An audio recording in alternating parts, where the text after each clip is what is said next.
Wilder still believes that he has a contract for the third fight. And the fact that that's in the court system at the moment leads us to believe that there is some validity to that. I'm hearing that the Wilder had split with Shelley Finkel, and the reason why the contract got sent back late was because Finkel had left the contract on his desk after they parted ways and hadn't secured the third fight by a certain date. Obviously for Deontay Wilder, the biggest piece of business that he could possibly do at the moment is a third fight with Fury, and I'm sure after his performance in that second fight that he would be, very, very keen to get in there and try and redeem himself. Those are the words of Kevin Barry. Of course, he is the trainer of Joseph Parker, and he's trained other fighters as well. Pretty well known, as he shed some light on a rumor that he heard. Of course, again, he is a trainer, so these guys hear information that other people don't hear normally. Okay? As we know about Team Wilder has been very hush-hush. Everyone from Mark Breland to Shelley Finkel to Jay Diaz. The only thing we really heard from Mark Breland, we know he split. Okay? But we didn't hear from anybody else. We didn't hear from Jay Diaz. We didn't hear from, which, as far as I know, he's still on the team, according to Wilder, because he didn't say he fired him. But no one really mentioned Shelley Finkel at all in this whole situation with Fury. Okay, so I did wonder, why haven't you heard anything from Shelley Finkel in a while? See, you haven't heard from Shelley Finkel probably since November, right? So the contracts expired because they had parted ways or whatever. And I think that's one of those things where if a manager has been, as long as Shelley Finkel's been with Deontay Wilder, that should have been something common knowledge. Okay, that could have cleared up a lot of things when it came to Wilder and his situation as far as management. I've been saying that Deontay Wilder should have left Shelley Finkel. I don't know about Jay Diaz. I don't know how good he is as a manager, but I mean, you sure as hell don't need to. And then if that's the case, if he did split with Shelley Finkel, that means that Jay Diaz, his job became more important. So that gave him a bigger load to handle as far as management. Because if he got rid of Shelley Finkel and didn't bring anybody in, mind you, because he could have brought someone else in, or Al Heyman could have started handling that himself. Who knows? But I just did think it was kind of funny where they couldn't find this guy a date and venue. Okay, they blamed it on, you hear people blaming it on Bob Arum and Frank Warren, but then, you have to understand that Tyson Fury was calling Shelley Finkel and Wilder's team to tell them, to inform them, imperatively, get me a fight date to fight Wilder. So it wasn't like it was just Bob Arum and Frank Warren. Okay, it's two sides of this story. So one people or a fan of Wilder would tell you, oh, it was all about Tyson's people. But no, they won't tell you that. No, it was also Wilder's team. So if Wilder was missing a team member, right, we should have knew about that. And it just shows you that Kevin Barry, January 16th, which is today, said, well, hey, I think Deontay Wilder is splitting with Shelley Finkel. Well, that would make a lot of sense. And if he did do something like, hey, let me leave that on my desk, and you did fire me, why should I want to ever do anything for you? Why should I want to go back and do your filing and faxing of this contract when I know I have nothing to do with it?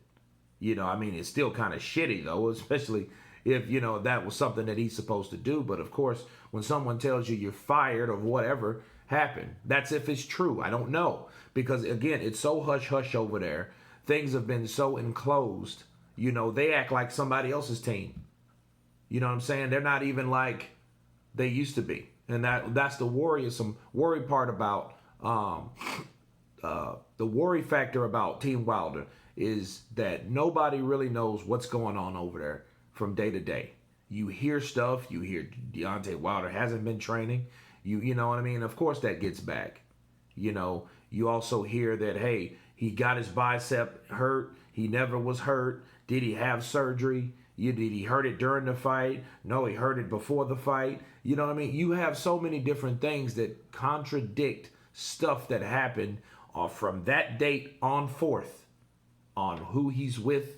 Did he fire Mark Breland? You heard he was with Mark Breland. Then he fired him. Oh, no, he didn't fire him. Then later on, 7 months later, I was told that he did fire him that day or that night after that. That's why they locked him out of the dressing room and wouldn't let him in the dressing room. Those type of things. Then Shelley Finkel comes out, same guy that's supposed to split with Deontay Wilder now, says no, Mark Breland hasn't went anywhere. So I don't know where people are coming up with this stuff. People are coming up with this stuff because people are spreading those type of rumors.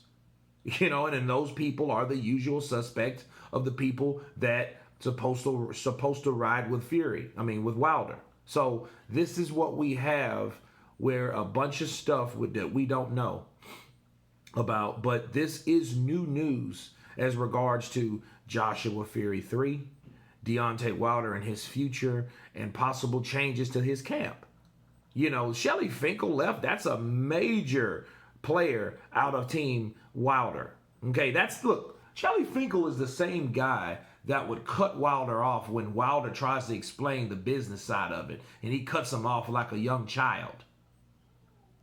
You know what I'm saying? Like, that's the type of power he had over Thug. It's like Wilder in the Brain. You know what I mean? Like Pinky in the Brain, Wilder in the Brain. And the brain was Shelley Finkel, because he would always have something to say about the business end between negotiations between him and whoever. Right? So that's one of those things that you have to keep in mind, where the legitimacy of Shelley Finkel was, somebody can call you a baby champion and you can't rebuttal and say shit about it. Think about what I'm saying, people. That would be the first thing. I'm like, yo, I'm no baby of nobody. You ever heard someone say, hey, yeah, well, how you doing, son? And somebody will quickly tell you, I ain't your son. I ain't your son. Because they want to set the record straight. Like, you're not putting any type of label on me as far as me being a young child or giving me some type of adolescence label. That's disrespecting. You know what I mean? That's a disrespectful thing to do, And it's with Wilder, if they did split, how? Why? You know what I mean? And then if that's the case, when? Right? Because that has a lot to do with everything. See, the problem with certain people that spread lies, it's when these things happen. When people say certain things, you want to know what the time frame was. So when, like, for example, when someone tells me a lie, I want to know when that was. Or when they're telling me something that I don't believe, basically. I'm going to ask, okay, well, when did that happen? Because time is a very, very important factor, especially when we're talking about expired contracts. So if something's expired, what's the legitimacy really about? Time. The time frame on when something that's supposed to happen, like this team is claiming that happened, that supposedly didn't happen in the nick of time. Okay, so this is big. This is very big. You guys tell me what you think about this particular source from Kevin Barry on Boxing Social, right? Of course, please subscribe. And you guys been Counterpunch. Peace.